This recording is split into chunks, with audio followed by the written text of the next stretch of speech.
환상으로 보여주신 구원의 방주 김한나 집사. 할렐루야, 김한나 집사입니다. 저는 오늘 우리 시댁의 구원, 가족 구원을 이룬 일과 동시에 제사를 끊게 된 간증을 함께 나누기를 원합니다. 저는 어릴 적에 예수님을 믿고 교회는 다녔었는데 워낙 작은 믿음이다 보니 점차 믿음조차 못 지키고 주님을 떠나 있는 상태에서 지금의 남편을 만나게 됐습니다. 시댁은 불교 집안이었기에 하나님과는 거리가 먼 분들이셨습니다. 그것도 불교 신앙이 얼마나 투철하신지 제가 처음에 인사를 드리러 부모님을 찾아뵈었을 때 어머님의 첫 마디가 우리 집은 불교를 믿고 있는데 내가 기독교라고 들었다. 종교를 바꿀 수 있느냐 물으셨습니다. 저는 남편과 결혼하고 싶어서 원하시는 대답을 하고야 말았습니다. 서스름 없이 쉽게 주님의 손을 놓아버리고 말았지요. 불신 결혼은 이렇게 비극적인 배도로 시작되었습니다. 그렇게 주님을 떠나 멀리 갔었는데 그래도 하나님은 그런 저를 포기하시지 않으시고 끝끝내 찾아내시고 이끄시는 상황이 생기게 됩니다. 당시 저는 여의도에서 화장품 가게를 하고 있었습니다. 손님 중에 여의도 순복음교회를 다니는 한 자매가 있어서 저를 볼 때마다 조근조근 복음을 전했습니다. 우리는 불교 집안이어서 지금은 믿을 수가 없고 부모님이 돌아가시면 그때는 신앙을 가질 생각이라고 말했습니다. 그러자 자매는 그럼 언니는 시부모님은 지옥에 가셔도 된다는 거예요? 이렇게 되묻는 것입니다. 듣고 보니 맞는 얘기라고 여겨졌습니다. 그래서 자매의 말에 솔깃해서 계속 듣게 되었고 자매는 주일날 교회에 가서 주일 예배를 한 번만이라도 자기와 함께 드리자고 권면했습니다. 그렇게 된다면 하나님께서 역사하셔서 아마 평생 예배를 드릴 수 있게 된다고 장담했습니다. 단 한 번의 주일 예배의 도전, 이것이 평생 예배가 가능하게 된다고 이렇게 의아했습니다. 믿기지 않겠지만 결론부터 얘기하자면 저는 그녀가 확신한 대로 한 번의 예배를 드린 이후 지금까지 주일 예배를 잘 드리고 있습니다. 아마도 나를 전도한 자매는 성령님께서 역사하실 줄 확실히 믿고 있었나 봅니다. 하나님께 영광. 하나님은 살아계십니다.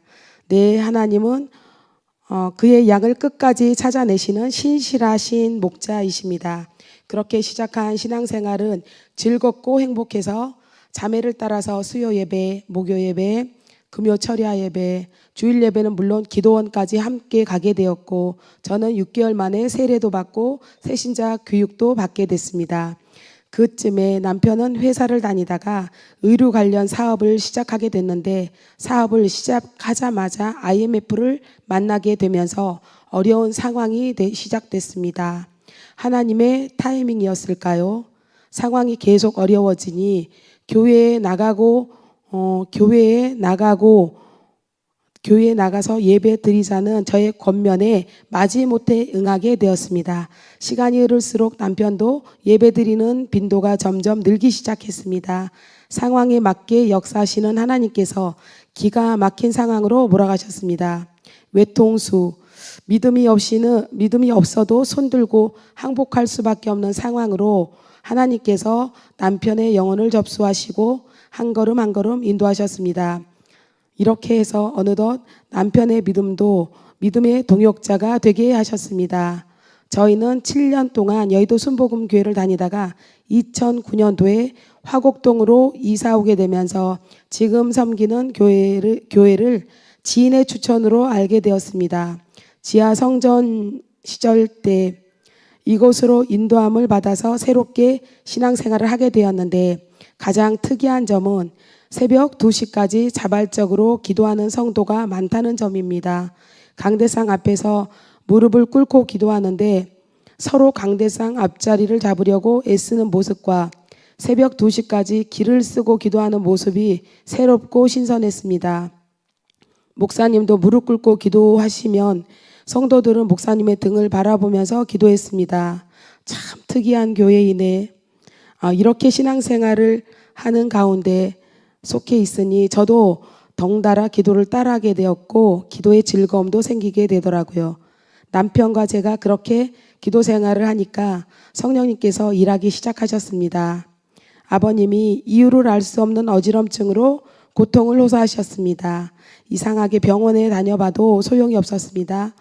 하나님은 가족 구원을 위해 기도하는 우리의 호소를 들으신 것입니다.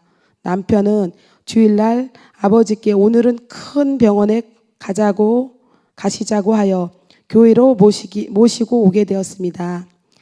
하나님은 우리의 영혼욕을 고치시는 치료의 하나님이시니 큰 병원이라는 말이 억지는 아니죠. 아버님은 병원 가는 줄 알고 따라 나섰다가 얼떨결에 목사님과 사모님의 기도를 받게 되셨습니다. 놀랍게도 아버님은 기도를 받으시고 집에 가서 갑자기 상태가 너무 좋아져서 무척 의아해하셨습니다. 경로당에 가셔서 교회 가서 목사님께 기도를 받으니까 희한하게 아픈 증세가 없어졌다고 말씀하셨습니다.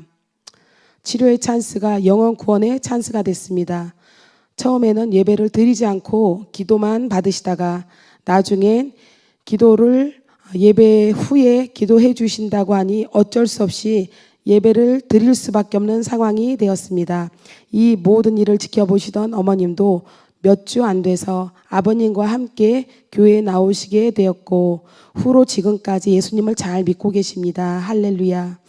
그런데 이 일이 있기 전에 영적인 일들을 하늘의 영감으로 보시는 사모님께서 우리 가정에 대한 환상을 보셨습니다. 우리 집에 불이 붙었는데 불 위에 집이 둥둥 떠서 성전으로 오고 있다라고 말씀하셨습니다. 기도하니 성령의 불이 우리 집을 구원의 방주처럼 역사하신 것입니다. 저는 우리 가정에 일어난 놀라운 일들은 오직 성령의 역사심으로만 가능했음을 압니다. 주 예수를 믿으라. 그리하면 너와 내 집이 구원을 얻으리라. 사도행전 16장 31절 말씀. 시부모님 모두 예수님을 믿고 가족 모두가 함께 예배 드리려고 주일에 나올 때마다 정말 꿈만 같습니다.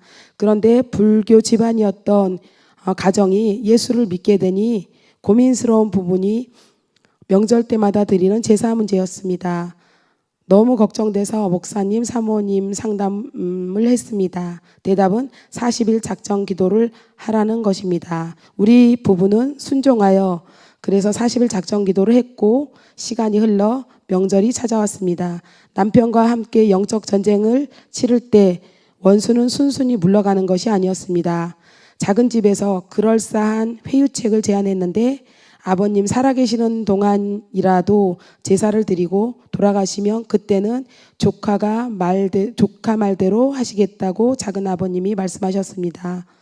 배운 게 대적 기도인데 그럴 순 없었습니다. 저는 예수 이름으로 제사를 끊는 것을 방해하는 악한 세력은 떠나갈지어다.